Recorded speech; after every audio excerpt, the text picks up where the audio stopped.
late. Good morning, good morning, good morning. Welcome to another edition of the Brothers of Legacy. I'm your host, A.D. Walker, the pusher, the grower, the motivator. I appreciate you guys for being here. Another edition of BOL. It's first of the month. that bone song will never go away. It's the first of the month. So get up, get up. So appreciate you guys for being here. It's December 1st. Happy Thursday. Thank you guys for rocking with us. Another edition. So make sure you are sharing, letting everybody know that the brothers are on, as well as tagging if you're in the Facebook space. Actually, if you're in the YouTube space, you can tag another creator. Did you know that? You hit @ and put their name down, or just pick somebody random. Never know. So, so make sure you are just sharing, letting everybody know what's going on, and share our text community as well. What's up, Lisa? Good morning. Blessings. Share our text community as well. Text LWN to 84576. Yes, happy first. Happy first. Text LWN to 84576. Text LWN to 84576. And make sure you are part of all that's happening with the Brothers of Legacy. Listen, just real quick segue. We had a great time last night. Matt Genius was teaching us some great techniques, and we saw a lot of charts, and we learned a lot of new variations of feelings. That was the biggest takeaway for me. The variations of feelings and the way we see things. The replay will be available, so stay tuned for that. It was amazing. It was great. We learned a lot. We took a lot away from that. All right. So again, we appreciate you guys for being here. Make sure you share. We're going to kick it off. We don't want to belabor the time. Again, thank you guys for being here. Thank you for being a part of all that we do. All right. So stand back, stand down. We'll be right back.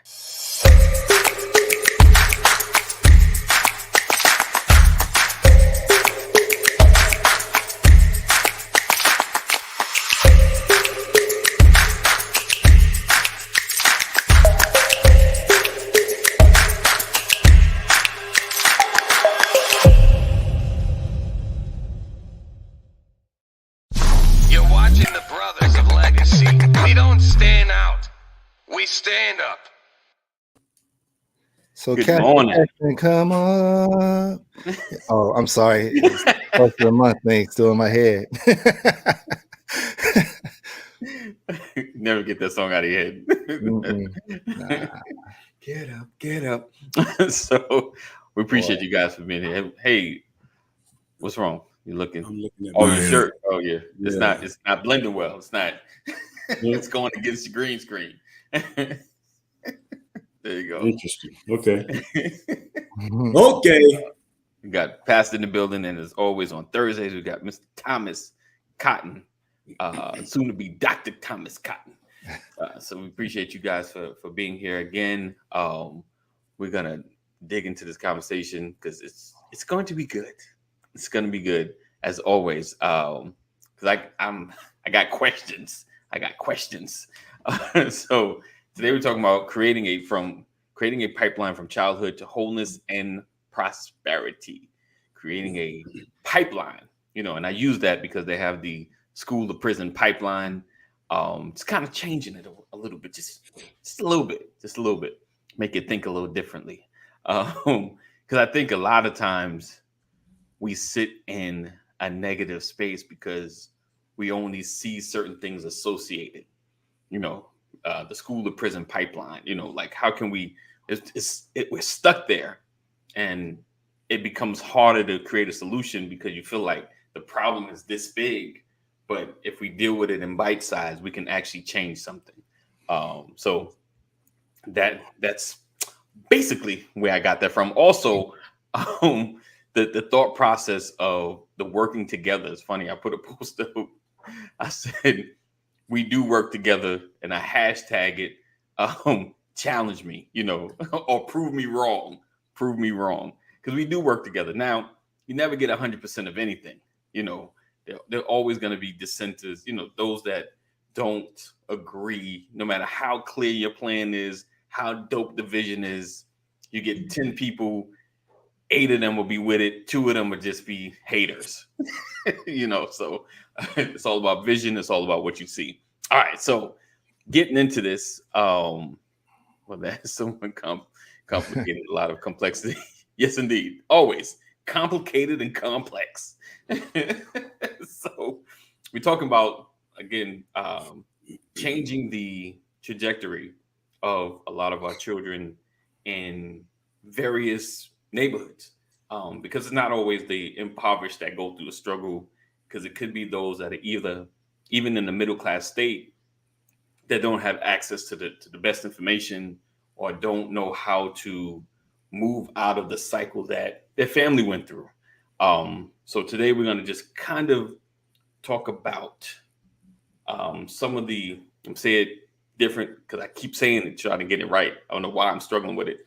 The social determinants of health, the things that help you become a more productive citizen, help you work in a community and build a greater village. What's up, Jeff? Good morning. Good morning. And without getting too deep and complex with it, we're going to just talk about how to help our neighborhoods become better. And I'm talking long. So I'm going to stop there.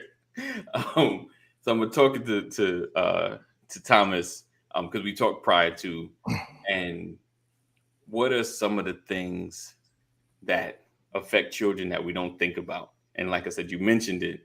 And in, people that are in the impoverished, state, or I don't like to say struggle, but it is what it is.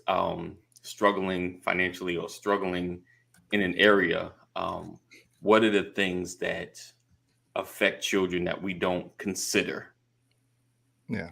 So, when we were talking, I brought up the social determinants of health, but let me say this. A lot of times when kids are in poverty, they don't realize they're in poverty. They realize this is being normal. And so things are a lot of things are normalized around us. And so there's risky behavior and there's risky, things taking place that kids are unaware of. A lot of times parents are unaware of because they were raised in the same environment. And so things are normalized to the point where we think this is the best that can happen for us. It's not that anybody wants to be in a bad situation. I've asked over 10,000 people, do you want to be in a bad situation? Every single one of them said no. Right. I asked the same people, do you want your life to be better? And every single one of them said yes. So, so I came up with the phrase some years ago that the desire for a better life is in all of us, but sometimes the way we go about getting there has caused most of our problems. There's a caveat to that, though. And that caveat is, what was the environment that we were raised in? What type of social determinants of health we're missing for or lacking within our community. And so if you don't know what social determinants of health is, it's our economic stability, it's our neighborhood and physical environment, it's education, food, community and social context, and the healthcare system. And, recently I've went back to school and I'm getting into a lot of this work of research and other things that is adding back to the work that I've been doing for over 25 years. And, one of the key elements that I've recognized, just a very simple thing that can lead a kid from childhood to prison, is oral health. And that's literally your mouth health, your oral health. Do you get proper oral health care? Right. And a lot of times kids who miss out on proper oral health care end up missing school because of teeth hurting. And even if they go to school and they have, mouth trauma is what I call it, that mouth trauma keeps them from being focused. And that focus is now challenged in a way where, they're not really paying attention in school. Right. And statistically, if a child is not reading by their level by the third grade, chances of them graduating on time go significantly down. Now, a lot of people don't like to say, well, that's the school to prison pipeline, that you're not reading at third grade level, that they're going to start building prisons. But it is an indicator that you're not going to graduate. Right. And that graduation level is the reason why they start building the prisons. And so they start using scores and testing, and they have all the statistics out there to find, what is going to happen in the future and what's the state of our union when it comes to incarceration years down the line.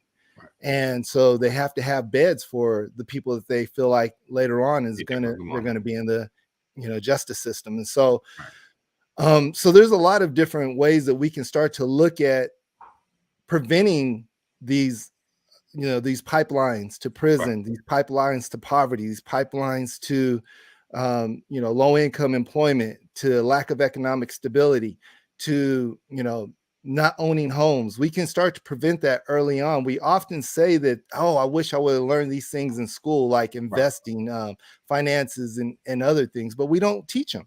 We don't have enough organizations and people out there teaching our children about how to excel in the environment they come from, because there's such a need just to get the basics, stability within, those social determinants of health, just the basic stability. I just need to eat today. I'm not really worried about all that you're talking about.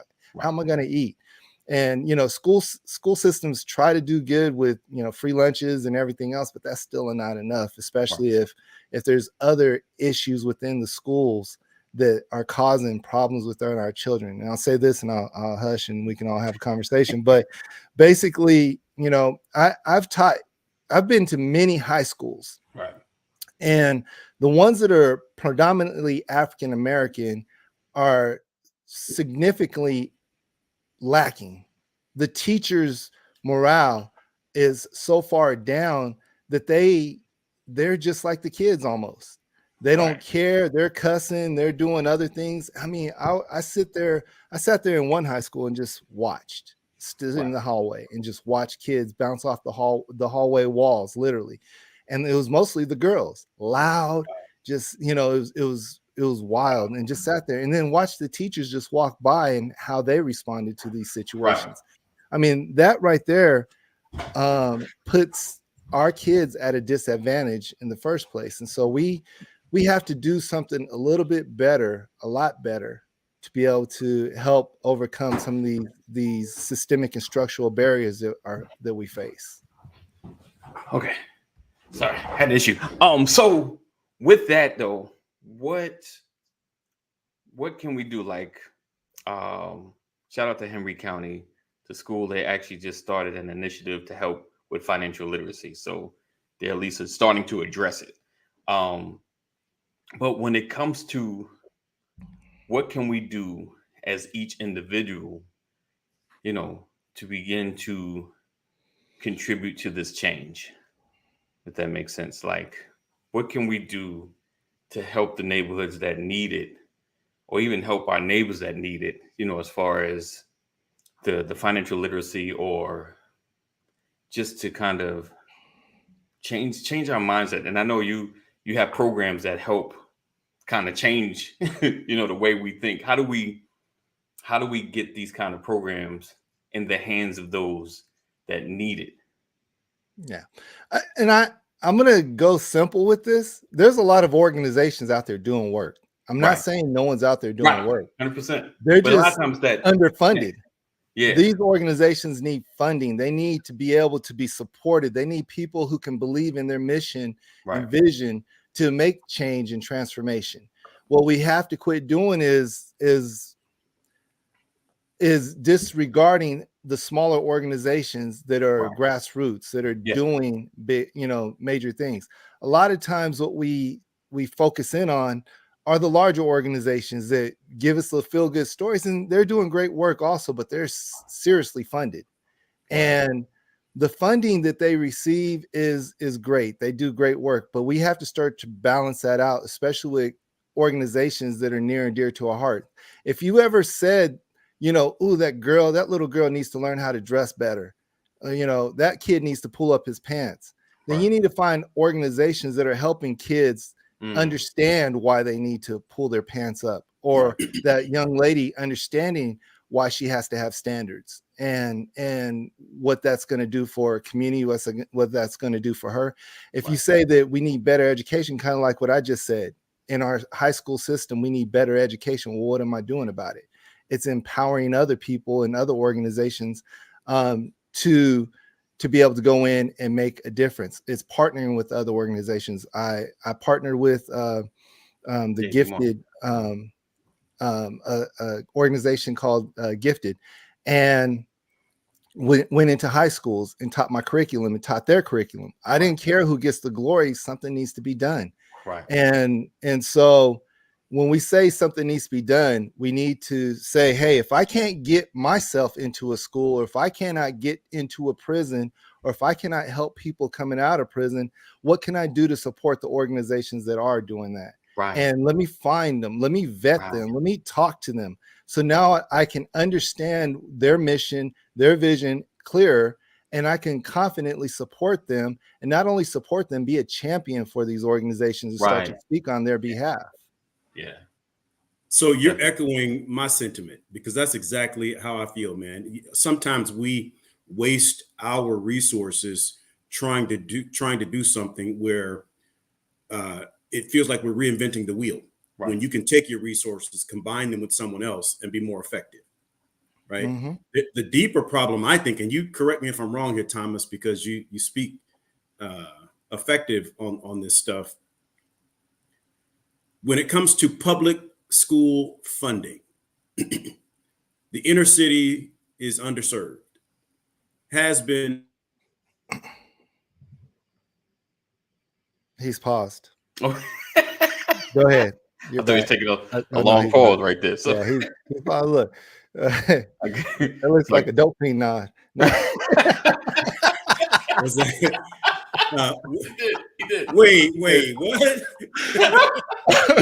What? I'm sorry. I went Did I there. He pause was or something? paused with that look, though. Sorry Oh, about that. only Good. because sometimes it hits home, man. But Yeah. the reality is, I did not know how dependent public school systems were on Uh-oh. property taxes.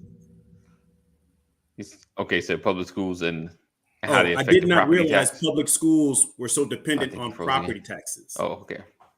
Yeah. Right. And so when you think about the inner city, Okay. you got a lot of people paying rent. Who's paying the property taxes? What? Because no matter how you look at it, whether you are a renting Okay. person, someone has to pay property taxes on the house. So if every property in the inner city owes taxes, whether you're the renter or the owner, the taxes still have to be paid. So how are they so underserved? So I don't know why they're so underserved, because they're not underfunded either. That's the key thing. There's a school in South Atlanta, the middle school that we used to go serve, and the staff I would talk to administrative staff, and they were saying, we're fully funded, we have funding, but there's just so many different places we have to put our funding. They had metal detectors, they had different other things that weren't in other schools, they had certain other staff that they need to have, and special needs and everything else. So they consider themselves fully funded, but the difference is, when you have these well-to-do communities, the tax rates are paid at a higher level. Right. They have more funding, and so they can build on to what they have. Their budgets are a little bit different, and so how you budget that money makes a difference. And then the quality. I mean, we all know that you put a metal detector in a school, the quality of that school is not really that good. Even though we know that there needs to be metal detectors in other higher quality schools because of the shootings and where they take place. We just, there's just this imbalance of systemic and structural barriers. It'll take a long time, a whole other conversation, to just break down schools, but we know, look at the community that a lot of these individuals are coming from, and we don't serve those communities well. Those communities are falling behind, and if they start to look good, it's because of gentrification. And so now there's this disconnect of, from gentrified communities. You know what I would love? Just to be able to see the people who live in these communities benefit from gentrification. Like, it's not a terrible word. No. It's just the people who benefit from a gentrified community are not the ones who built that community or stabilized that community or been in that community forever. They're the ones getting bought out for cheap Right. and moved to different counties, Clayton County and other counties, Right. while someone else gets to come in and benefit from the transformation. Look at Old Fourth Ward. It's those houses are expensive now. Right. But not long ago, Old Fourth Ward was Old Fourth Ward, basically. Right. Right. But isn't it fair to say that you're still Yeah. going back to political positioning? Oh, You it's have to always vote the political. right people in office. So that's a Right. whole nother Well, conversation. okay, let me. So Go ahead, 80. And break it down. Then why is it political positioning and not just economics? And what I mean by that is, Yeah, buying but it is land. economics. But the reality is the federal government doesn't play a major role. It's local government. Right. It's Right. city and local government. So Right. your local officials are making these decisions. It's Okay. just that simple. Well, let me throw something out there. Right. I don't think it's that simple. Hmm. Atlanta's had a black mayor for decades. Mhm. Right. They've had council members and everything right in the community. Right. Yeah. I don't think the political system is the answer, because politics have never been for us. Right, It's but is the been- mayor does the mayor make the final decision on funding No. right. No, but that's what I'm saying. There's this political idea that they do, though. Right. There's these ideas that we have that, yes, if we can just correct the political system, but we know there's corruption within politics. Well, that's Right. We know that let's just go to the higher level of federal government. When has this government ever been for us? Right. There's never been a time where they can just say, "Oh, my bad. Right. Let's change this because we see that we allowed crack, and then we had these war on drugs and everything else. We made a mistake. We own that. Sorry, let's make reparations for that." Right. Right? There's not a time where we're going to see that. Where we have to begin to make a difference, I think, is grassroots. It's us. We talk about buy black, right? And so I'm just using blacks as an example. Buy black. But the reality is, there's not going to be that economic engine unless we come together and we really start to see what it means to do these things as a people. We could bring up other groups of people who do different things, live in houses together, and they struggle together to build bigger opportunities, right? Right. And so in this country, there are many opportunities. It's just where our focus is not those opportunities. It's not building. It's not the struggle anymore. Back in the civil rights era, there was a lot of struggling together. There was a lot of sacrifice for others. There's not a lot of sacrifice for others. It's like, I'm going to get mine. And a lot of times I think that's where we have to get to now. Political systems, I think, would be a really good. I think political systems can change. Right. We just have to change the way political systems are. So we have senators that are sitting senators for, decades upon decades. Right. And you don't see any change that happens. Well, they really made the rules for themselves. Yeah. Like literally they can sit for however long they want, as long as they keep getting voted in, but they just have a system of getting the votes. The incumbent always has that upper hand. And so it's a challenge. And when we're looking at kids and we're looking at these pipelines to prison, and we see that America is the most incarcerated country in the world, like we lead incarceration. Right. We have 4% of women in the world, but 30% of the incarcerated women. Right. It's like, how's that happen? Wow. Right. And so it's because we have these systems that are in place, that have been in place. And a lot of times the way our social determinants of health are set up, it just kind of feeds us right back into those issues and those situations. But I'm not totally disagreeing with you, Pastor.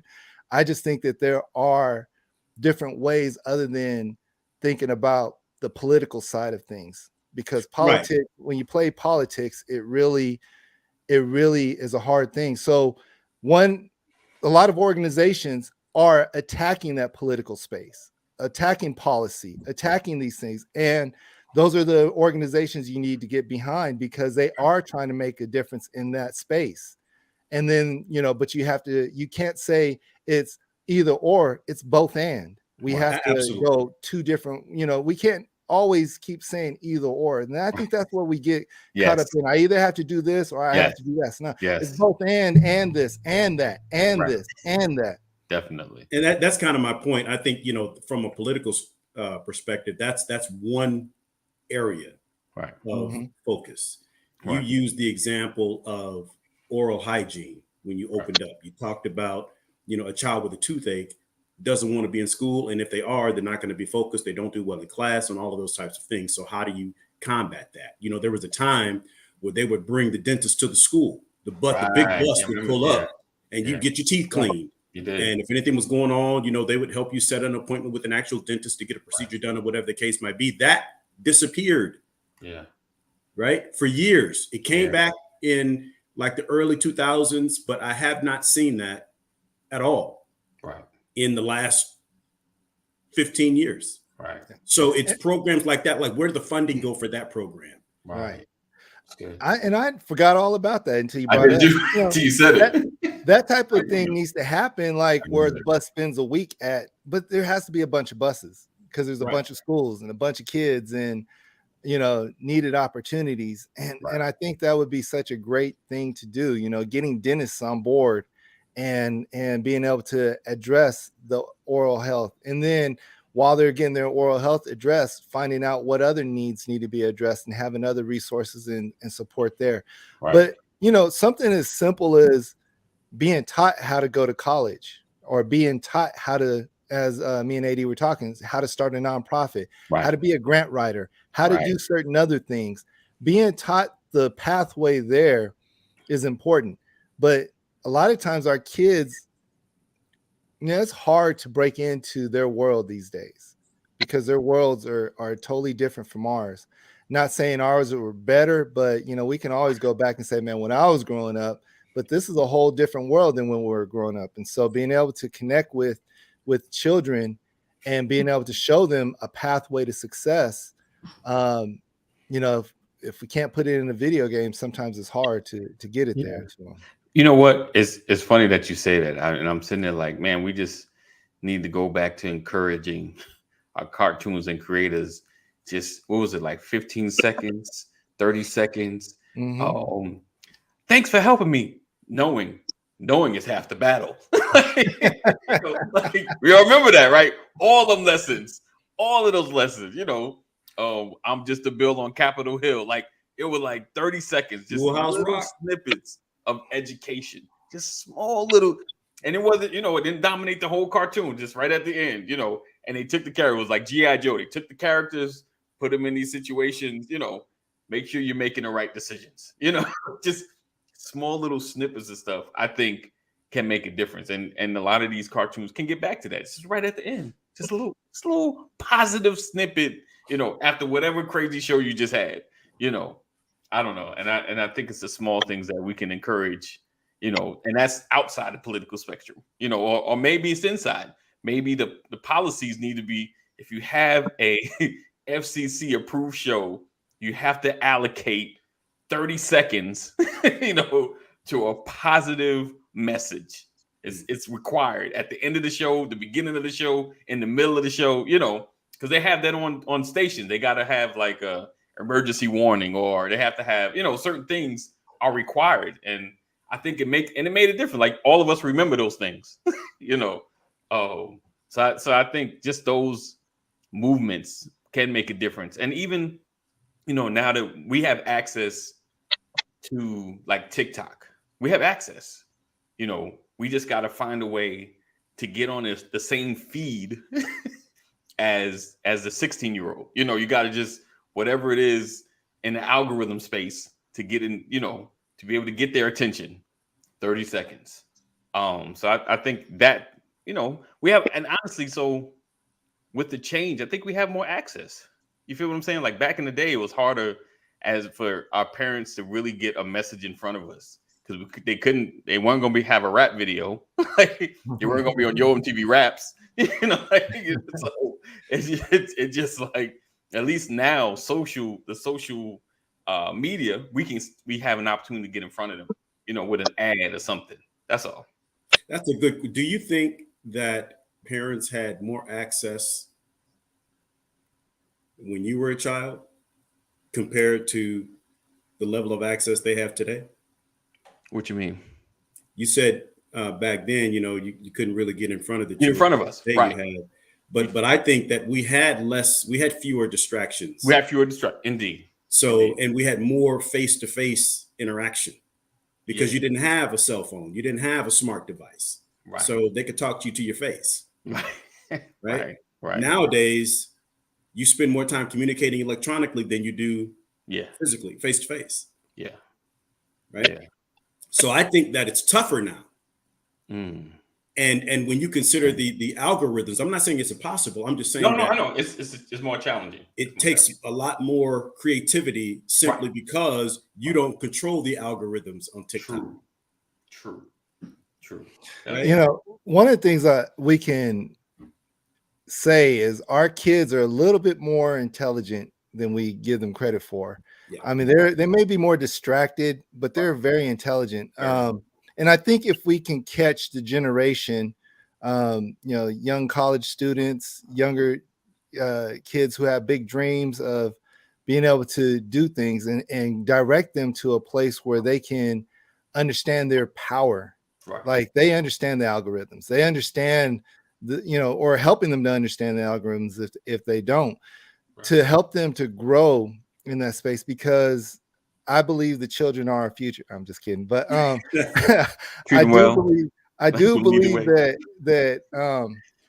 that we need to teach them, show them, and be we need to be there for them. And a lot of times, there's a lot of challenges within that they face, and there's no one there for them. And the ones that are there for them probably aren't leading them in the right ways. And so where do we find those spaces where we can be there for that next generation? Because it's like if you're starting a high school, you don't start it with all 4 grades. You grow it from, starting a grade to a next grade to the next grade, and you just keep filling it that way. Right. And that's where your success comes from. Well, we're not going to change what is now with the people who are here today. Probably we probably have to start to build the next generation, which is going to feed into the next generation, which then we can see a bigger change, down the line. But we have to sacrifice a little bit for those generations. We can't be still out here just getting it on our own. And I need to get bigger and better and get your money and all those things. We have to be able to balance that. We got to be able to get what we're getting, but we also have to balance it by giving. Indeed. What's up, Kaneem? Good morning, sir. Good morning. Good morning. Just to piggyback off what Thomas was saying, I believe the next generation will see Donald Trump go to jail. So it should be noted. Well, I mean, I'm just saying the next generation can see that. There you go. That should be one of the things that history should record for our next generation. You know what I'm saying? Okay. That is very educational, man. Don't sleep on that. You know what I'm saying? So I'm right there with Thomas. I'm gonna piggyback on that. I don't think that's what he was saying, but I wanted to add to it. I know what he was saying. I'm just adding to what he was saying. Yeah. I got you, Kaneem. I got you. But they're afraid to send Donald Trump to prison because they know that if they send him to prison, a lot of other people are going to have to go too. Oh yeah. Right. Oh yeah. Send them all. Send them all.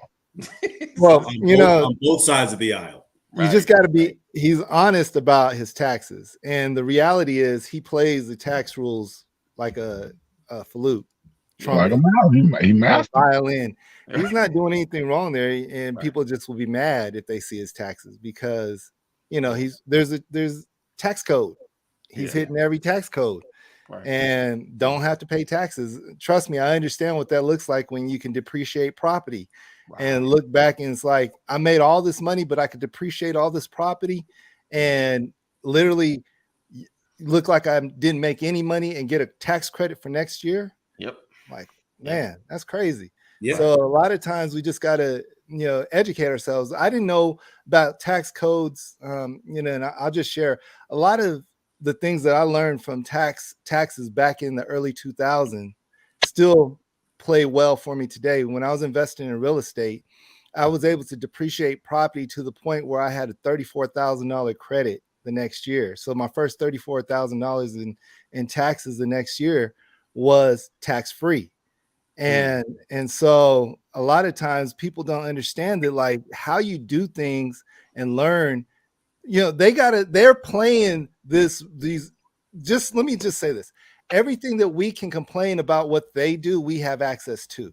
Right. We just don't have the understanding. Right. So if we start to empower our kids to understand these things and take advantage of these loopholes and everything else, and how to engage, getting an LLC set up and being able to write things off, let's talk about, right now we're talking business, right? My whole internet is written off. So, this whole room that I'm sitting in right now is a total write-off.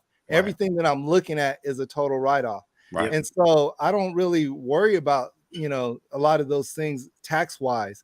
And I tell you, give me all my money up front and I'll pay the government back later on. But that's after I get rid of all my write-offs and everything. Right. All I'm saying about this is there's a way of engagement that we can get involved with as we learn. Did I know this stuff 30 years ago? Heck no. Right. I wasn't even aware of it. Right. And how much money are we losing because we have no awareness of this? Right. My people are destroyed for lack of knowledge. Tax credits are worth more than cash. Yeah. That's real. It's not dollar for dollar. Yeah. Mm-hmm. I think and like I spoke about before, it's just how we starting off, right? Instead of chasing, to find a house and to get a job and pay bills, using your job to leverage, to a lifestyle. And what I mean by that, you are using that job to invest into a business, and one thing I admire about Kaneem, and he always talks about the trade, like having a trade, having a license, having a certification. So you're working the job, but you have your business under your certification. So now you have stuff that you're actually doing to write off, and you're taking your job to funnel into your business, and you're not having to work 30 years because you're building your business, and it's an investment. It's the tax write-offs. Maybe somebody comes along and say, hey, I'll buy your business for $3 million because you built it up. Now, do I need to keep working, or I'm going to start investing? You understand what I'm saying? So changing the mindset of how we approach life, instead of get the job, stay there for 40 years, retire with your pension or 401k, nothing wrong with it. But we are in a space where we want to live more freely. We want to do more things in our community. Number one things that keep men out of church is work. Like, I can't come, Pastor. I work on Sunday. I can't come to Tuesday night Bible study. I work. If I have that job that always on call, Tuesday night is when everything jumps off. Sunday morning is when everything jumps off, and we want to open up and free the flexibility so that as men, Brothers of Legacy, we could be more active in our community. All right, that's it. So this is real good. I'm glad you went there, Thomas. I'm glad you went there. I'm at a small apartment now, man. 3 buildings. I got 16 units, and I think all they want for it is like 1.1 million. All right. And you think about that, and all you need to do is put 10% down. That's not a whole lot of money. I mean, don't get me wrong. You got $100,000. And you can think it's a whole lot of money, but if you pool it together, like you talk about community, right? I'm like 5 people, 20 grand. Okay. Now you own some property that you can increase the value with a value add, or however you want to call it. I mean, this property could probably be worth $2 million, and you refinance it, and but anyway, that ain't what we're talking about. No, but that's good to know, because it goes right along what we're talking about. Right. Teaching people how to even get that first 100,000. But we have to also teach people how to work together, because if I'm bringing 20 grand to the table, Right. I got to be able to trust everybody at the table, Right. you know, and Kaneem already lost 1,500. Right. I'm Everybody. still salty about that too. You know, you Right. know I'm salty about that. And so it is one of those things where, as we learn how to work together, build community together, and trust our brothers, trust our sisters, trust the people around us, not, you know, we'll trust people with our body before we trust them with our money, right? And so it is important that we change that around, where it's like, you know, our money is it's not the main focus, it's the growth. And a lot of times we miss the avenues of growth. And so, for example, and a shameless plug here, my organization, we don't work on helping you get a job. We don't work on helping you get a place to stay. We don't work on any of those things. We work on you, the person. Right. Because if the person is good, then all these other things will fall in place. If your mind is renewed, then you begin to see things differently. You begin to see people different. You begin to see opportunities different. So when someone like Kaneem comes and says, hey, I have this opportunity, these 3 buildings, all these units, it's 1.1 mil. We need to put 110,000 down. That means 20,000. I'm looking for 5 people, $20,000. Someone who has that money, who's come from my type of background, can now say, you know what? I can actually own $1 million property. Right. And I can trust the people around me, and I'm trustworthy. And so that's the type of way that we engage people, because people are the most important part of the process. Right. If we can't trust the person across the table from us, then we don't get these deals done. Then we stay in a lack. And we can't continue to be in a lack. We have to begin to think of the mentality of we are assets together, and not in opposition. And so a lot of times that's the mindset we're taught, is trust no one. Right. And that trust is like a cuss word. Right. We have to get out of that cuss word mentality and start to look at people and say, you know what? Even if I can't trust you, I can now come up with some type of contract that allows us to benefit, and I can trust the contract. Right. You know, and I can trust the system that's in place that will allow us to do these things. And so and so it's important for us to see from that standpoint of how we begin to engage this process. Wow. Indeed. That's a big one. That trust. That trust is a huge hurdle sometimes for people, that they want to go in business and you know, like Kaneem have been hurt in the past. And if I see anything that looked like the relationship I was building when I opened myself up, I'm apprehensive. You know, I'm just like, like we were solid. Like, oh, I thought we were, you know, and it becomes very difficult, becomes very challenging, you know. So Kaneem goes in wide open. I got 1 million questions, you know, like, and then I got 1,000,005 more questions, you know, because I need to know that I can at least trust you. Because, you know, Kaneem's a rational person. You know, business goes bad. You know, things happen, you know, but I need to know that you at least attempted to do the right thing. Like you was doing right and stuff happened, you know. Oh, and I get it. I think that trust factor right there is hard. He said, he said, all right, Jeff said, do you guys feel comfortable with investing 20,000 with 5 other people? Depends on the contract. The contract, I mean, from my learning experiences, when you got it written in a contract that is legally binding, it's not really, because the verbiage is gonna state everything that happens. We all win or we all lose. It's not gonna be one person got stuck out this way. It just depends on how it's worded, the terms. So long as you got the terms in there, that how everything is gonna be distributed, and what the outcome is, and the position that you plan, then I don't really worry about it. Because you can go somewhere and somebody might be like, okay, he just got arrested for DUI. That's not something that's going to affect the contract. It's going to affect you personally. but it ain't gonna affect what we got going on. You know what I'm saying? Well, You you got to. There's a caveat to that: bankruptcy. So you got to watch. Everybody lose. Yeah. So well, you gotta realize that sometimes people can owe you money under contract and they can get out of it through bankruptcy unless the contract's written in a different way, in a certain way. You got to make sure your contracts are tight. That's why a good attorney is. But that's why team is important. Also, your attorneys that you have at the table, the people that you're working with. Investing $20,000 with 5 other people is not a big deal if you all have a vision for where you're going. Right. You have a good track record. You have, good community ties. You got a good name for yourself. There are those things. There's a lot of young, hungry people out there that want to get involved with this too. There has to be a clear understanding.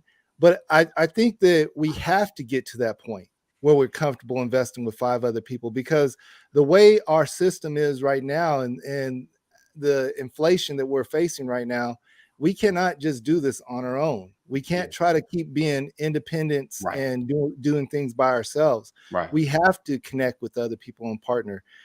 We have to trust that other people will come beside us and support the work that we're doing. Right. If we're out here still trying to do it by ourselves, then we're missing opportunities. What we're doing with our kids and in this situation, with this pipeline from childhood to wholeness and prosperity, is we got to help them to understand that it's okay to be around people and not be by yourself. We have to teach our kids how to work together. Because of technology, kids are becoming more selfish. Yeah. They're becoming more as an iPhone, and so, it's like we have to begin to do something different, which teaches generations to come how to invest money together, how we can put it in a pot where no one has access to it, in a trust or other things. We also have to understand, planning for death and different other things, and how we can have tools in place that allow generational wealth to be passed on if we have that. But teaching our kids how to use that wealth once they get it, because a lot of times if you have a $300,000 life insurance policy and you pass away and that passes to your kids and people, they'll be broke quick if they have no understanding on where that money should go and how to use it. There's a lot of different training and education that is given to other communities that needs to be in ours also. Definitely. I think it's time, and we're definitely gonna work on that, build a book out and let that be the standard of what will help our future. Jeff said stuff just happens. I think the more people involved, the more potential for problems. sometimes. I'm just true. He said I just am really also work with other people. Yeah, it could also work the other way, Jeff. Yeah. Right. The one thing that you need is agreement, covenant. And to your earlier point, if you have the right representation, if you got somebody in there that's degreed in putting contracts together, a lawyer, an attorney, you've got financial advisors in there, I think you'll be fine. But you're right, the language has to be tight, but you also have to have open-minded and clear-spirited people to be engaged. You said something, Thomas, about was it Thomas or maybe you AD said that the children are more selfish, are more self-involved, but self-involved today because of social media. But I also see that working the other way. There's also more collaboration because of social media. You have people coming together from all walks of life. You have people coming together from all different corners of the globe, and they're making things happen simply because of the advancement of technology. And I think we could leverage those same things and create a shift and make things a whole lot better. You're absolutely right. Yeah, I believe in the power of paperwork, man. Right. The days of the handshake have gone. You know what I'm saying? If it wasn't written, it wasn't said. There you go. I think handshakes were never really a thing. The days of the handshake is gone. Yeah. So if it ain't on paper, it ain't happening. It ain't happening. All right. Oh, so listen, we appreciate you guys for being here, rocking with us. Another edition of the Brothers of Legacy. You guys make sure you go to redeem-advance.org, redeem wholeness-advance.org, and check out all of the work that Thomas Cotton has gotten going on. He has some testimonies. He came through on Giving Tuesday, and it was awesome. Like some great work, some great editing and filming. I like that. So definitely check out all the work. He's helping those, change your mindset and get you in the right space to grow. And he's doing the work of helping former incarcerated people, men and women. And so definitely check him out. He says, Pastor, hold on. He said, Pastor, 50 on the handshake, and he going, just let it go. Kaneem, I'm gonna stop. Right, Jeff. You ain't right, Jeff. That's all right. We're gonna get Kaneem in Washington State, and you still ribbing me up. You ain't right. So make sure you stay connected to all that Brother Legacy has going on. Thank you, Thomas, for being here and sharing all of your wealth and knowledge. We don't take it for granted. And you're a few coast over, so your time is a little early. So definitely appreciate you for getting up early with us, and being here and being a part of what we do. So make sure you guys follow Thomas Cotton here on Facebook under the Redeem Advance, everything's at Redeem Advance. At Redeem REDEEM Advance ADVANCE. Indeed, so indeed. So we look forward to seeing you guys tomorrow, same time, same channel, Freestyle Friday. It's December 1st. You guys know what to do. Do the right thing.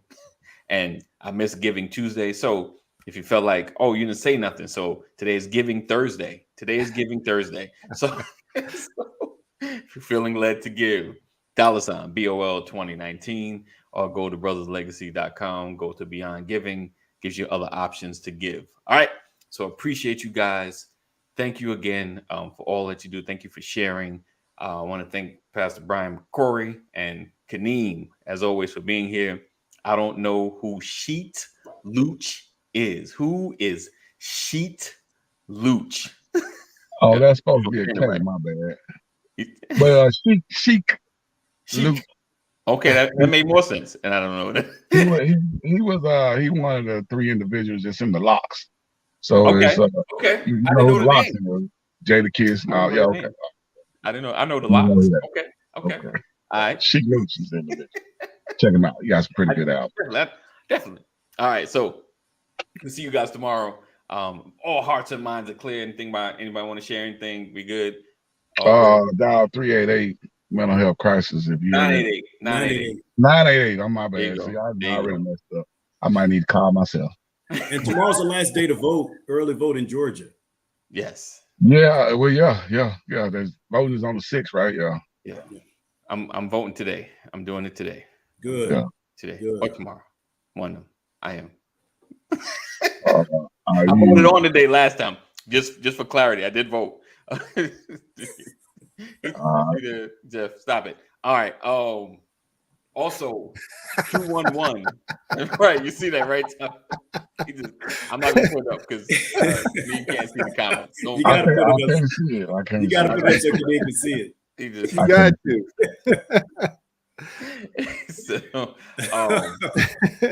Listen, I'm getting out of here. 211. If you are struggling, need some services, 211 is a number. At least I know in Georgia, if you need some services, help, rental assistance, and things of that nature, 211.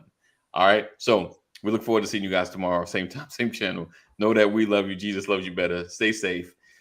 Do the right thing. Jeff, do the right thing. Jeff, do the right thing. Maybe I get to see you next time. Yes, indeed. Where's my thing at? There we go.